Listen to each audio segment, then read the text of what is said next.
This is Left 4 Dead 2, a decade piece of entertainment history, developed by Valve back in 2009, and I want to talk about it, well, a part of it.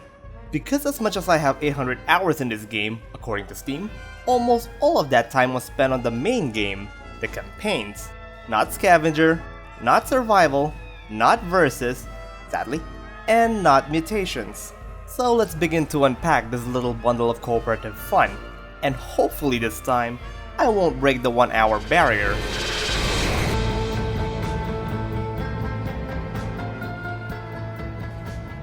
Story. Zombies happened. What, you need more than that? If so, go check out the graffiti scattered everywhere, for added context, along with some chatter that happens near the start and the end of each chapter of the campaign, which can be summarized as, something bad happened to the last escape plan. Now it's time for plan Y. We're running out of alphabets. Let's go to the next location and see what unfortunate guy will rescue us next. Anywho, Left 4 Dead 2's characters are split into two groups, 4 for the first game and 4 for the second game, since Left 4 Dead 1 is also a part of Left 4 Dead 2 now. The set of characters used depends on the map. Either way, the only thing that can be considered different has something to do with their weapon preferences, if you're playing with bots, and their hitboxes, with Francis from the first game and Coach from the second game having a larger hitbox compared to the rest of their teammates, making it easier for your bullets to accidentally hit them. These hitbox can be altered, by the way, but we'll talk about that later. Other than that, they're pretty much the same across the board, meaning that they have the same health pool and weapon handling. Picking between them has more to do with your preference between their personalities and which first-person fingers do you want to stare at all day. Speaking of personalities, none of them are actually that grating. Well, except for a few exceptions, like Ellis if I don't get to control him and he starts yammering on with a wall of text, Francis complaining about every single quark in existence, or Rochelle if someone can somehow make her laugh continuously and make her sound like she's coughing. Anywho, each of them have their own interesting quirks, and sooner or later, you'll find your favorite that you'll always be picking. Personally, I go for Lewis when it comes to the first game, and Ellis when it comes to the second, mainly because Lewis is an optimist, while Ellis is, well, I pick him so that I can actually skip his stories about his buddy Keith by using the chat wheel. Yeah, this game has chat wheels and they come with voice lines, and with the last 10 update, they added more of them. These can be accessed by holding either Z or X. Then, move the mouse on which phrase you want the character to utter, and as far as I can tell, they can't be used to command bots, sadly. But you can point out objects to your human teammates by using the look command by tapping Z. It is not as advanced as today's pinging system in some video games, but it does its job. Let's get into the mechanics, which won't take that long, hopefully. As a quick overview, Left 4 Dead 2 is a first-person co-op shooter, where a group of 4 survivors goes through a set of linear chapters as a part of an overarching campaign, while facing the Legion of the Undead. These survivors are equipped with firearms and some melee weapons, along with healing items and explosives to aid themselves in combat. In the end of each chapter, there are these things known as safe rooms, which serves as your checkpoints, just in case you fail the next chapter. And in the final chapter, you'll find these things known as finales, which comes in many types. These are your final challenge before you beat the campaign. Now let's get to the rest of the mechanics, shall we? Shooting is done by pressing the left mouse button. Thank God! The right mouse button, however, doesn't let you aim as much as it displeases any user of electronic entertainment / avatar clothing store / pseudo gambling machines born in the past 2 decades. No, you use this button to shove most of the zombie types out of the way while giving yourself some breathing space. There is a limit to how many times you can do this, however, before your character becomes tired, 6 to be exact, before the next one gains a cooldown, with each consecutive shove taking longer and longer to pull off. Remember that zombies are always loud, so if one sounds really close to you, you might want to spin until you get a glimpse of that zombie closing in so that you can shove them out of the way. Also, when running away from zombies, remember to turn around every now and then to kill or shove the other zombies that are chasing you, as they do have a running attack that will connect if they need to close that gap against you. There is a way to aim down sights in this game, but only on some weapons, mainly the ones with scopes, being the 4 sniper rifles, and the SG-552 assault rifle. This can be done by pressing the middle mouse button, which will slow your movement down while giving you a tighter accuracy regardless of stance. Right, pressing the control key makes you crouch, and not in a stalker sort of way where they give themselves that gamer slouch for some reason. Nope. You sit down and slow the heck out of yourself while tightening the spread of your weapon. Not by a lot, but it helps on speeding up the reset speed of your weapon spread. That's right, spread. Since there aren't any aim down sight in this game, your gun just fires everywhere. But not in a Call of Duty sort of way, thankfully, where the hip fire is just silly big.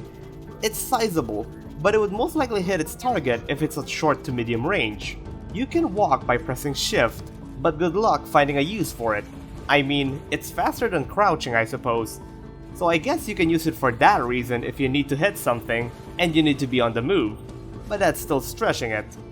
Crouching, on the other hand, would be your main source of aiming in this game if you're planning to hit any target that's more than a few meters away.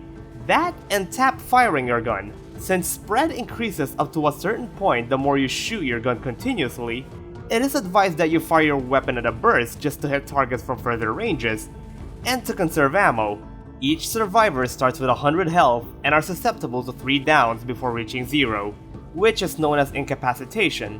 When you go down for the second time, you will have this lovely noir filter on your screen, indicating that you're at death's door and the next down will kill you. When you're down, you have 300 temporary health that slowly ticks down over time. If it reaches 0, you also die. You are allowed to use your pistol even when you're holding a melee weapon, albeit with far worse aim and random swaying. This is possible as long as you're not pinned down by certain zombie types. If you ever wanted to get back up, you need to be rescued by an ally who will be defenseless while helping you. When you're being revived, shoot the zombies that are attacking you or the one reviving you, as getting hit while being rescued will interrupt it. Once an ally gets you back up from incapacitation, you will be at 30 temporary health, which bleeds out over time, but stops at 1. Speaking of low health, when you reach 39 health points, you will start slowing down, while being at 1 will slow you down even further, to a point where your mates needs to be at your pace just to make sure you don't bite the dust, or they can just leave you as bait, one of the two. Being on water slows you down regardless of your health, and the effects of your wounds are only felt when you're at 1 health. If there's a ledge with a lethal drop, your character will automatically cling to prevent an accidental death. You also have 300 temporary health while this is happening, and unlike when you're incapacitated, you can't use your pistols while you're clinging for dear life. Also, you take damage over time while this is happening. If you died somehow, you will respawn after a minute, ready to be rescued in these things known as rescue closets. These are locations that are closed off by a door that allows a dead survivor to respawn. With the amount of people that can spawn in one rescue closet has something to do with its size. Once opened, they might be flagged as locations where your mates can no longer respawn. I say might as the rule actually fluctuates between areas. Sometimes you can just close the door again and wait, while others are sentient and will just refuse to materialize your fallen comrades. Moving away from a rescue closet with a survivor waiting in them will move them to the next location. Once rescued, you'll be at 50 permanent health, unless if you're playing certain mutations, and you'll be armed with a pistol along with a certain primary. The latter part is news to me apparently, as it has something to do with what you died with. I just never noticed it, I guess. Now when it comes to restarts, this happens in single player when you die, or in co-op when all player controlled survivors die, since the bots cannot continue the stage just by themselves, as much as that would be an interesting thing to watch. Campaigns are separated into chapters, which serves as your checkpoints. In the end of each chapters, there are these things known as safe rooms, which are only safe once you're inside them, as they still count as spawn points for the zombies. These rooms always come with 4 health kits, some weapons, and ammo, unless if the map is playing tricks on you, or you're playing hard rain. The entrance to these rooms are indestructible, no matter what, while the exits can be destroyed by tanks if the bar is removed. A little tip, When your mates are about to die and you would rather not let them waste that perfectly good health kit, kill them, as they will respawn with 50 permanent health. Just make sure that you ask them first and check if they want to keep their weapon for the next chapter. Also, if you need to use your first aid by the end of the chapter, use one before you close the door, so that when you enter the next chapter, you are all ready to leave immediately. This is quite useful when you're going through the game on a harder difficulty, and you're expecting a lot of restarts. Finales are found in the final chapters of a campaign, which summons your rescue vehicle if you can survive them.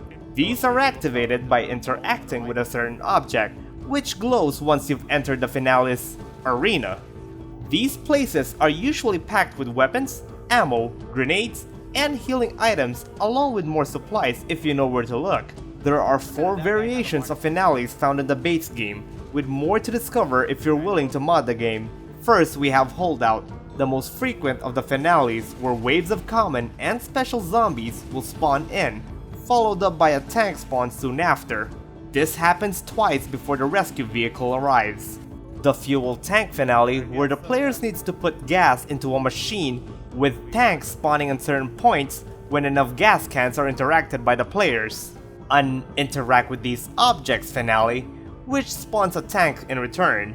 And my least favorite among them, the Runners, where you have to run from one end of the map to the other, while tanks spawn in specific locations and can be completely ignored if you're brave enough. Crescendos are events that occur after pressing or holding a button with the use key, which have 2 variations: a finite event, with a lot of waiting around, or an infinite version, where you'll be forced to move and find a way to turn off the event, or at least reach a certain point so that it stops spawning zombies. Once it's activated, it is most likely to be followed up by a loud thud or a similar excuse that will call every single undead within a 10-kilometer radius to your current location. There are some events that can be avoided, mainly being the alarm cards found scattered throughout the maps, which are easily distinguishable thanks to their distinct shape/color, flashing lights, and incessant beeping. You can't touch the sides of these alarm cards, just avoid hitting them or jumping into them if you know what's good for you. If that's not enough for you when you're quickly degrading health bar, the director can also call in a smaller crescendo out of nowhere called hordes, either by getting hit by a boomer, by throwing a bile jar at a bunch of wandering zombies, or every time a director notices that you're not stressed enough. A horde will spawn in a bunch of common zombies to your unfortunate location, which varies in size and cooldown depending on the map and the difficulty that you're playing on. Speaking of, the director is an all-powerful being that watches over your run by throwing obstacles on your way, summoning specials, and spawning ammo piles when you need them the least. It is responsible for placing pieces on this checkerboarded treadmill that you run on, and its behavior changes depending on the difficulty that you're on and how well you're doing on the map, with the latter one being a complete mystery to me to this day. Apparently, it has something to do with you and your team's health if you're wandering off the beaten path too much, by backtracking into a previously visited location, or by staying in a single area for far too long. The director will always be active to put random zombies all over the place, drop healing items for your team to fight over with, and spawn in a horde every time he feels like somebody's about to yawn. But there are times where it'll stop to give you a breathing room, and we're not talking about the respite that you get after a horde. The director usually stops, probably to take a whiz when the tank spawns in, unless if the map creator is being a massive wang. Before a crescendo event, or on some arenas before the finale is initiated.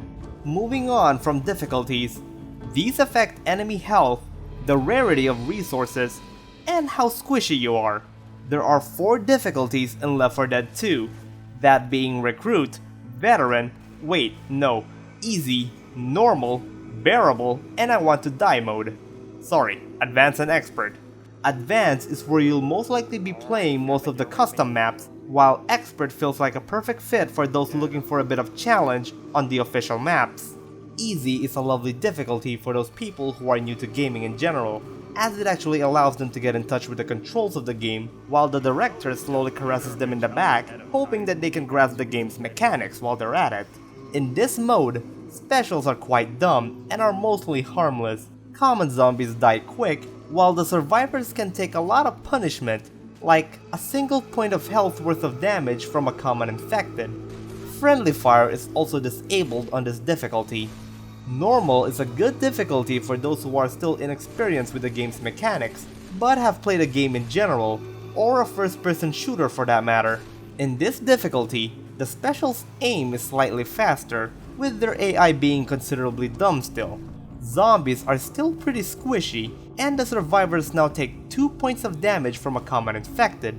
Friendly fire is finally enabled in this mode, but it's mostly negligible, as it mostly tickles rather than harm. Advanced is for people who understands the mechanics of the game, but aren't up to play expert and would rather enjoy the game at a relaxed pace while still being challenging to play. In this difficulty, the director sees eye to eye with the players, and obstacles are thrown left, right, and center to keep you engaged without being too overwhelming. In this difficulty, the special's aim time is super quick, and they'll stop acting dumb for once. Zombies are not as squishy anymore, leading to some weapons, mainly the starting pistols, to lose their value compared to other secondary weapons. And survivors now take 5 points of damage when hit by a common infected. Friendly fire hurts, so please aim properly, as shotguns and AKs are no joke in this difficulty. Expert is for people who confuse pain with pleasure, have no plans of finishing a map in one sitting, or are just hunting for achievements. This difficulty is tough as it demands perfection from the players, while the director's patience becomes comedically microscopic, as it just sends a bucket of zombies down your path for every minute that passes in Africa. Only approach this difficulty if you're used to a certain map and are quickly bored with how easy it can get in Advanced.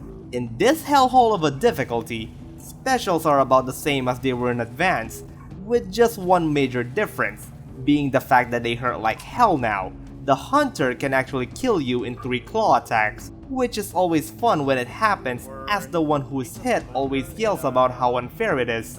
Tanks can now down you in one hit, regardless of how much health you're packing, while witches will kill you in one swing regardless of any other factor. Zombies are tough as hell, so headshots are always welcome. Survivors, on the other hand, are very squishy, as they take 20 points of damage from a common infected, with your only saving grace being the fact that you have a longer invincibility frame after getting hit. Friendly fire is amazing in this difficulty.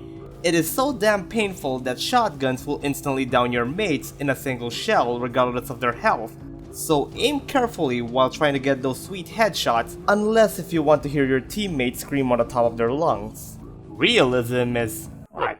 You think we're done? Realism is made for people who loves getting separated from their teammates so that they can get some privacy with the specials who will bully them into submissions without any ally intervention. This is a separate difficulty option from the other 4, and it changes and enhances a couple of things on top of whatever difficulty you decided to go for.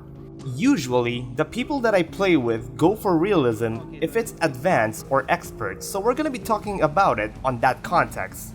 Realism is fun, but it's a specific kind of fun if you're willing to accept the fact that most of the weapons in the game will just make the mode unplayable, like the aforementioned pistols or all of the snipers that the game offers. This is because zombies on this difficulty are so damn tanky that spraying with any gun will just waste bullets, and like with expert, headshots along with melee weapons becomes the only true way to effectively take out the undead. Witches are scarier on this difficulty as well, as you cannot ground them anymore, a tactic that we'll talk about later. Rescue closets are no longer a thing, making defibrillators very important. And lastly, outlines are removed for both items and teammates, so communication is key. I just wish they disabled the crosshair, the HUD, the subtitle, the text chat, and made the voice chat be a proximity thing. That would have been cool. But I guess Ultra Realism sort of fills in that gap, even if it's missing a few things. Moving swiftly to consumables, these are separated into 3 categories, being the healing items, the temporary healing items, with one of them being a performance enhancing drug, and throwables. I think I'm having deja vu. Anywho, healing items includes first aid kits and defibrillators. One is used to heal 80% of missing health, overlapping any temporary health in the process, and it can be used on teammates by holding the right mouse button on them. Note that both you and your teammate won't be able to move while this is happening. This also resets the counter back to 0 on how many times you've been incapacitated. Defibrillators, on the other hand, are used to revive your dead teammates, as long as you can find the body. Using this will put them at 50 permanent health. Both of these are carried on your force slot. By the way, if you ever wanted to be healed by a bot, you can do so by shoving them repeatedly, if they haven't automatically healed you when you're at low health. If you're being healed, however, and you prefer not to, swap to your 4th or 5th slot item, which will prompt them to stop healing you. They, however, cannot use defibrillators. That's only for humans to use. Speaking of stopping, any action can be cancelled without any repercussions, as whatever you're doing will only trigger at the end of its animation. This is the general rule with the exception of reloading a weapon that uses a magazine. More on that later. The 5th slot is where you will find pills and heroin. I mean adrenaline shot. Pills gives you 50 temporary health on top of your permanent health. Meanwhile, the adrenaline shot gives you 30 temporary health while increasing your movement speed, ignoring movement penalty on water, stops you from being tired from shoving, makes you immune to flinching but not from being disabled, and accelerate the interaction speed because you're really pushing on that button real hard and it makes the machine go brrr. Both of these items cannot put your health above 100. For the throwables, there are 3, being the pipe, the molly, and the bile. Pipe bombs are explosives that attract zombies to where they land before blowing up.